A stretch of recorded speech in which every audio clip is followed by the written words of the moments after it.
Okay, tonight we're going to be talking about financial agreement in our marriage. So that's where we're going to be talking. And as we keep going, I think there's three more lessons going along here. But when we talk about finance, we start to talk about finances and family. We're talking dollars and cents, right? Percentages, spreadsheets, equations. But the most important thing is God's math is 1 + 1 = 1, right? That's what we're talking about in all these things. The two becoming one, even when we're talking about money. Everyone likes to talk about money. One of our favorite subjects. But the definition of marriage, again, we read this before, but it's a total commitment and a total sharing of your total person with another person until death. So sharing everything, good, the bad, including money. The student loans that maybe you drug into the marriage. Wait, you racked up how much? Or one of those things. Or the savings bonds that you got when you were 4 and 5 and 6, and hey, look at this, look what we have. They're maturing, right? But all those earthly possessions, right? But our main focus is on how a marriage can be an agreement and our attitude towards money. The usage of money, spending, saving, giving. There are plenty of opportunities for a couple to be one flesh when it comes to money, right? Plenty of opportunities. And on the flip side, there's plenty of opportunities for disagreement. I mean, East versus West. The Cold War about money, right? Different how things are. But again, the goal is one flesh. One flesh, right? One flesh. So one spouse is the last of the big time spenders, right? One guy or one gal, she's the big spender. He's the big spender. Oh, I'll take care of that. You go out to eat with somebody. Oh, let me take that. Let me take that check. The check's mine, or whatever it is. The last of the big time spenders. Maybe the other one. Oh, we have some award, right? We have some applause. The other one, they're so tight, their shoes squeak, the short arms and deep pockets kind of people. You need a vehicle, but there's plenty of opportunities for disagreement, right? You need a new vehicle. Sometimes you need wheels. You need a vehicles. Some say, oh, it's just buy new. Just buy new. Just be done with it. I'm not buying somebody else's junk or somebody. That's the worst thing in the world. James Ramsey would roll. He has all these ideas about that. Buy used, or your ship finally comes in. Maybe you finally got that big raise the boss has been promising, or an inheritance from Uncle so and so. What do you do with that extra money, right? Then here we go with this conversation between a husband and a wife. What do we do with it? Oh man, let's go. Let's go on vacation. Let's do something big. Let's invest it. Let's do this, right? There's plenty of things. There's plenty of things to talk about when we're thinking about money. We can go on and on. You live it out every week with money. But it's very unlikely that a married couple is going to escape some money drama in their marriage. So number one, why? Because we're sinners, right? We're sinners. We want our way. We can't possibly be wrong, could we, when it comes to this? We couldn't possibly be wrong. Or we were probably raised different, right? You very well could have been raised different. We were taught by our parents how to handle money, maybe informally, maybe formally, but you picked up some things, right? You picked up some things. You were influenced by your upbringing. So some are hey, where do I sign? Just where do I sign? There's a problem. There's this. Where do I sign? Get it on credit. No problem. Always have the latest and greatest. Making payments. Is there in their mind? Is there any other way? Right? Or maybe you were raised by a spouse who was just save for everything. We save. It's good to go without. Right? I remember my Colleen's dad, she would always say, hey, Dad, I want this. And he would always say, it's good to want. He still says that to her. It's good to want, right? It is good to want. It's good to want. So some people, that's the way how they were born. They just, how they were raised. That's how they did things. Cash on the barrelhead. Position of strength. No credit, right? So what's a couple do? After all, the Bible commands us to be one flesh, and it definitely includes money. I know some couples, they have the separate accounts, right? They have separate accounts. His money, her money. Why? I got to ask why. We're to be one flesh in everything. We're to share everything. It's not easy. The biblical idea of marriage is unity, right? In all areas of life. It's not easy. I know from one sinner to you guys, you're sinners. It's not easy to be married and to have this one flesh. It's hard, right? But hard isn't bad. Hard isn't bad. It's just hard, right? It's just hard. And you can't be going through life looking for the easy way, the easy road, the easy. We can't do that. There's a right way, there's a biblical way, and that's what we're going to be talking about tonight. So, I thought of this thing in the early days of the railroad. In the early days of railroad in our country, they had a problem keeping time, right? Keeping time for their schedules. They knew how long it took from going from Cleveland to Chicago. They knew that, but it was a different time in Chicago, different time in Cleveland, right? So all these places, all these towns had a different time. They were on a different time. They would gauge the high noon. It's high noon. Oh, that's noon, right? Well, noon in Cleveland is different from noon in Chicago and Kansas City and all this stuff. So they had a problem. It was a safety thing, right? Here's the eastbound train going to wherever. He's going to pull over at this time. He's going to go on the siding, and the different times. And it was a safety thing. They had a problem. So what they did was they came up with the time zones. I mean, you think of the railroad had so much pull in our day that they came up with these time zones, and they pretty much adopted them as they were. End of the problem. They were all on the same page. So when couples have problems dealing with finances, it's usually because they have different standards, right? It's a different standard. It's a different standard, different value system when it comes to money. So as a couple, as a Christian couple, we must adopt a biblical philosophy, right, towards finances. Not just because it works, not because it produces unity, but it's what God wants. It's God's plan. So here's a couple things. God's idea of finances and money, right? So number one, God is the one that gives man and woman the ability to make money. We all hear this. I'm a self-made man. We all heard that. Some of these guys there. I'm a self-made man. I put my boots on every day and I lace them up and I go out and I do all those things. Well, let's look in Deuteronomy chapter 8. Let's look in Deuteronomy chapter 8, verses 17 and 18. This is the children of Israel getting ready to go into the land, and God is warning them. This whole chapter is that kind of thing. So Deuteronomy chapter 8, verse 17 and 18, it says this, "And thou say in thine heart, my power and the might of my hand hath gotten me this wealth, but thou shalt remember the Lord thy God, for it is he that giveth thee power to get wealth, that he may establish his covenant, which he sware unto thy fathers, as it is this day." It's God who gives you the ability. Sure, we might get out of bed. Yeah, we are putting our boots on, but it's God's strength, right? It's God's strength. Do you ever have a problem? Maybe tweak your back a little bit, and man, you are in trouble, right? Or you pull something in your leg, or a foot, or your ankle, or anything. Could be anything. A stiff neck. You ever have a stiff neck? It's like, you're trying to go through your day, right? Trying to drive, and I can't, Those little things, these little things that affect us, that have such a huge effect on us, right? When you're down, it's not good. It's not good. It's God's blessing. Let's look in Proverbs chapter 10. And tonight we're basically dealing with our attitude towards money. Proverbs chapter 10, verse 22. It says this, "The blessing of the Lord, it maketh rich, and he addeth no sorrow with it." It's God's blessing. It's God's blessing. Let's look in 1 Corinthians chapter 4.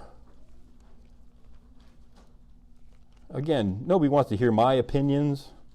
It's God's word, right? So 1 Corinthians chapter 4 and verse 7. Can somebody read that? 1 Corinthians 4:7. Yeah, go ahead.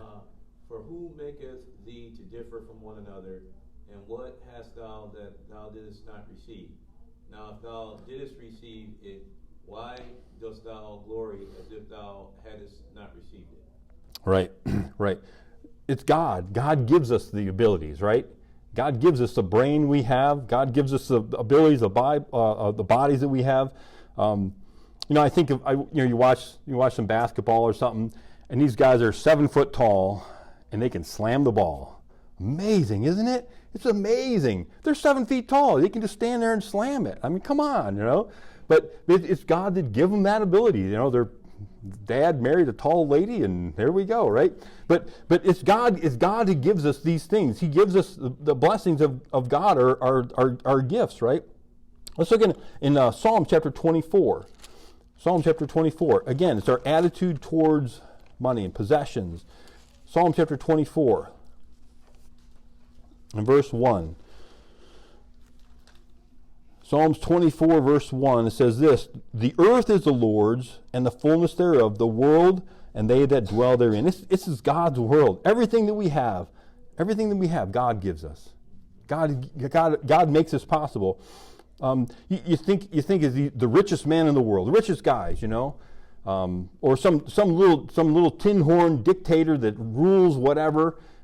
He thinks he's in control of everything, and I think they think they have all their power is them, but it could be over in literally a heartbeat, right? It's God that gives these things. We look around our world, we see chaos, confusion. They're calling wrong right and right wrong, and we look at it and we say, well, it's okay because they just think that they're getting away with it, right? Right now we look around, we look at it like, what in the world's going on?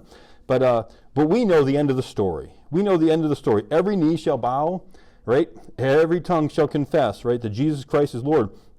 That's in the future. So right now, we need to live our life that's pleasing to God, right? Pleasing to God in the present, right now. We're going to be doing that in the future. Let's do it. Let's do it right now. So this includes being a good steward of what God has given to us. Money, possessions are to be used prayerfully, used carefully for His glory, not our own. So for us to have the right biblical philosophy about money, we have to be on the same page in our marriage. We need to realize there are things that are more valuable than money, right? There's things that are way more valuable. Let's look in Matthew chapter 16. Matthew 16:26.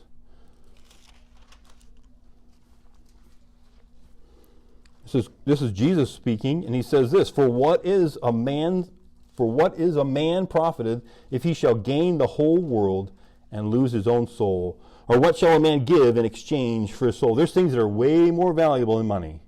Way more valuable than money. We need to be careful. We need to be careful about trying to chase down every last dollar. There's so many people that's their goal. Money, money, money, right? They're just after it. Many a man scratched and clawed their way to the top at the expense of a wife, kids, family, friends. I know of a person that I knew growing up, and that's what he did. Just chase the dollar, chase the dollar. Finally, the marriage, he's divorced from the marriage. The kids are a mess. It's just a wreck. It's just a wreck because he had to get the more money. He had to go this. He moved to this town, moved to that town, moved to this job, move here, money, money, money, following it. He's going to get to the end, and yeah, he's got a big pile of money. And then what? Right? Then what? It's a sad thing. It's a sad thing. End up losing his own soul. It's a wife at the expense of the wife. This world never satisfies. It never will. It never will. That's why they pay millions of dollars for a 30-second ad on the Super Bowl or whatever, right? There's a reason, right? Because they know there's a return. They got to keep marketing. They keep bringing more. You got to look at this. You got to have this. You got to have that. You got to have that. And there's no satisfying of this world. Things are never going to satisfy. You think, oh man, I got this great car and whatever, and then all of a sudden you're driving to church, right, doing the right thing, and all of a sudden a car goes by you, like, whoa, hey, what is that? Or you see something, hey, what in the world, We get our eyes get caught on that. Things are never going to satisfy. Power, prestige, it's all vanity. It's all vanity. Let's look in Proverbs chapter 15. Proverbs chapter 15.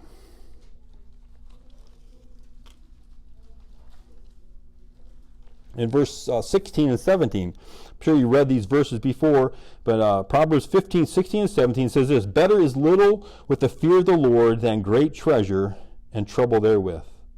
Right? Verse 17, better is a dinner of herbs where love is than a stalled ox and hatred therewith. It's better. A little is better with the fear of the Lord. Better is little with the fear of the Lord. I think that first verse we could say it'd be newlywed, right? The newlywed couple. We don't need a bunch of stuff to be happy. We don't need a bunch of stuff. Better is little with the fear of the Lord. I know so many couples, they can hurry up. Their parents, they got to catch up to their parents.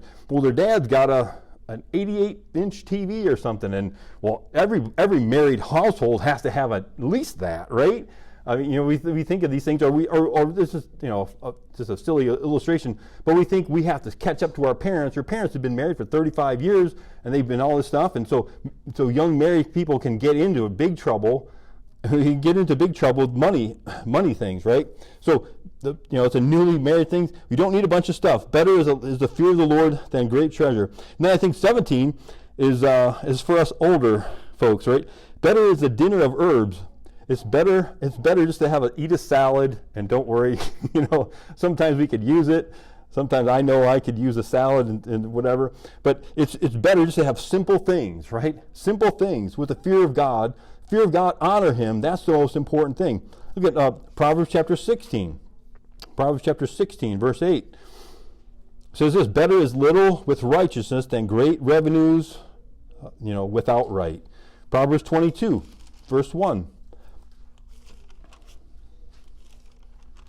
Proverbs 22, a good name is rather to be chosen than great riches, and loving favor rather than silver and gold. A good name is better, right? Your testimony matters. What you do in this world, it matters. People are watching. People don't want to hear about some religion. They want to see if you're real, right? That's what they want to see. They don't want to hear it. They want to see it. There's many examples, right? There's many more examples we could keep going. Proverbs 31, the excellent wife, right? Her value is way above rubies, right? Psalms 127, children are a heritage of the Lord, right? Our family is way more important than just money, right? The sleep of a laboring man, right? These verses go on and on. Sleep of a laboring man. We may never be rich, but we should sleep good at night. We should work hard, right? That's what we should do. So God expects us to use our abilities and our strength to supply our needs. That's how it works. Pastor Pete was just talking about Sunday morning, Sunday night, about getting a check when he was in college. Somebody would just, it'd be great. But then he came to the realization, hey, God gives me a check when I can go to work every week, show up on time and keep a job and do a good day's work, right? God expects us to use those things. Again, Proverbs chapter 6. Proverbs chapter 6, verses 6 through 9. God expects us. This is how our attitude toward money. Go to the ant, thou sluggard. Consider her ways and be wise, which having no guide or overseer or ruler, provide her meat in the summer and gathers her food in the harvest. Right? That's the idea there. Consider the ant. Work hard. Those ants are just constantly going. Right? They're just constantly going. It just goes on. God doesn't have many good things to say about sluggards in His Word, right? We are made to work. We are made to work. Use our time and energy wisely. So, Proverbs chapter 27. Look, it gives us some principles. We need to have a plan. Proverbs chapter 27.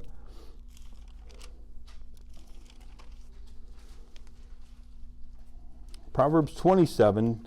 Verse 23 and 24 says this: be thou diligent to know the state of thy flocks, and look well to thy herds. For riches are not forever, and doth the crown endure for every generation? Question, right?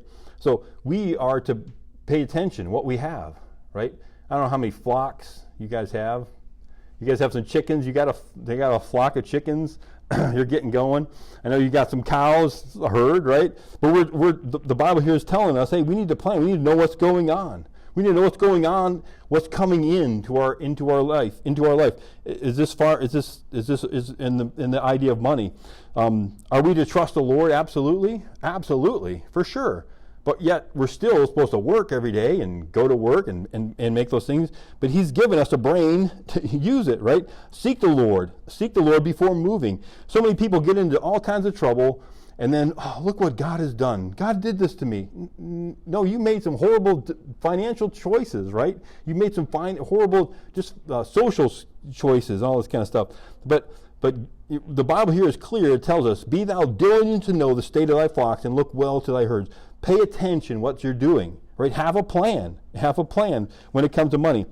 But here's the biggie, Proverbs chapter 22, when it comes to money. And it's the simplest thing, but I think a lot of people miss it. Proverbs chapter 22, verse 7 says this, the rich ruleth over the poor, and the borrower is servant to the lender. Live within your means. How about this? This is a simple thing. It's a simple thing. It is absolutely wrong what our country is doing. What our country is doing is absolutely wrong. Just keep borrowing and borrowing, and this debt, it's craziness. It's craziness to think how much in debt. You know, every American, they break it down to what every American is and what he owes, I guess would be. It's just crazy. Just keep printing money, and we can criticize that. But what about us? What about us, and how are we in our finances? Listen, nobody, no company, no country can operate like this, right? There's a day of reckoning coming. It's not going to be a good day. It's not going to be good. So it's simple. If you make $1,000 a week, you can't spend $1,500. Or as our government is, we make $1,000, they're spilling what, $100,000 a day, right?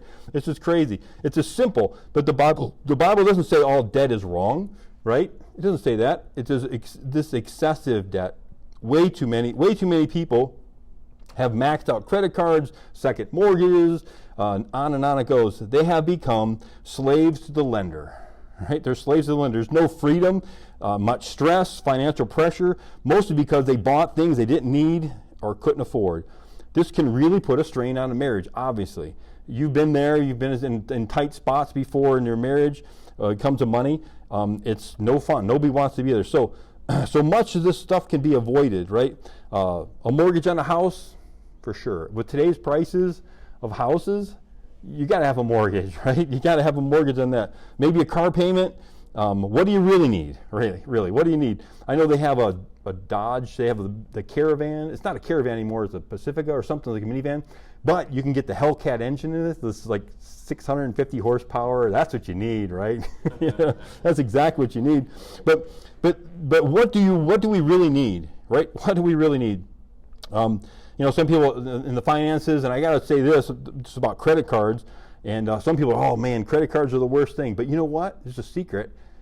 They'll pay you money if you use it. It's amazing, right? It's an amazing thing. But there's a catch. You can't have the balance. And thank God in our 35 years of marriage, we've never paid a balance, but they pay you money for using it, right? So this is just something, but they can eat you up, right? They can eat you up. So bottom line, we need to be on the same page financially. A husband and wife can be one if we just follow some simple biblical principles, right? Number one is just know the state of your flock. Know what's coming in, know what's going out. It's simple, right? Come up with a spending plan together. Did I say live within your means? Live within your means. A budget, whatever. Come up with some kind of a plan and do those things. The tithe comes right off the top. And I remember years ago, I thinking, man, this is the tithe, and trying to teach somebody about the tithe, but it's God's money, right? He's giving you 100%. We're to give him back 10%. It's a simple thing, and we can honor him. Some people get into this thing of, oh, that's an Old Testament thing, right? Well, that was a covenant between the old, Jews and him and all stuff. If it was good enough for them, it's definitely good enough for us. God's given us, by grace, salvation. He's given us eternal life. He's given us all these things. I can take a Bible principle of the tithe and definitely honor him, right? So that's right off the top. We do that. we do that. God gets his first. We need to honor him. Secondly, pay your bills, right? Just simple, pay your bills. Set money aside for taxes, insurance, save money for vacation. It's vacation time. Some of us are already out. But save for it, right? Set money aside. Set money aside. How about this? Pray together over your needs. There's nothing that'll put you together in anything as a husband and wife than when you pray for stuff. There's a health thing. There's a health concern in the family, a child, whatever. Somebody, whatever it is. Maybe a need. There's an opportunity to do something. You pray together, right? It's the same thing with finances. It's the same thing. Honor the Lord, and always we're to honor the Lord in all areas of our life. Definitely includes finances and money, right? And did I say live within your means? Did I already mention that? It's important. It's important. So many people don't.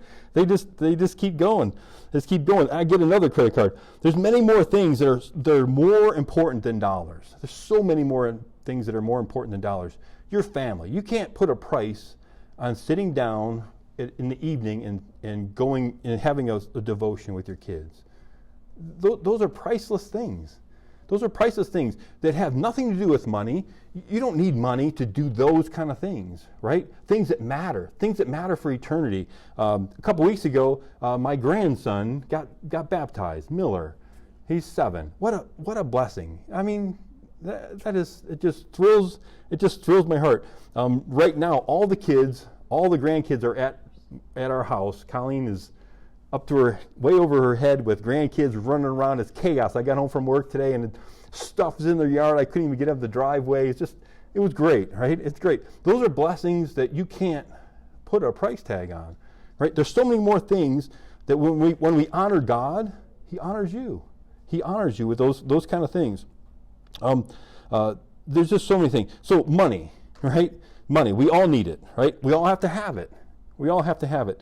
Now some people say, the old money is the root of all evil. No, let's look in 1 Timothy and we'll finish up. 1 Timothy chapter 6. 1 Timothy chapter 6 and verse 9 and 10. It says this, "But they that will be rich fall into temptation and a snare, and into many foolish and hurtful lusts, which drown men in destruction and perdition. For the love of money is the root of all evil." We can't talk about money and finances and stuff, possessions, without bringing this verse up. It's the attitude. It's our attitude towards money. So that's what I want to just try to push tonight is our attitude towards money. They that will be rich fall into temptation. It's just money, money, money. I gotta get more. I gotta get more. People that'll cheat their own grandmother out of to make a sale and that kind of nonsense, right? But it's the love of money is the root of all evil, which while some coveted after, they have erred from the faith and pierced themselves through with many sorrows. It's the wrong attitude towards money causes all kinds of trouble and all kinds of grief. All kinds of grief.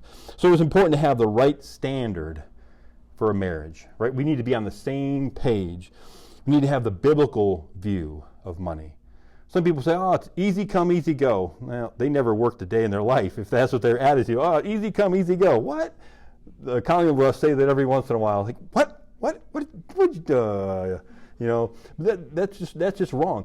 We need to work hard, but we need to be wise and use God's principles for money and have the Bible as our guide in all things, right, as a couple. So I just want to encourage us tonight to have a biblical view, a standard together when we work these things out.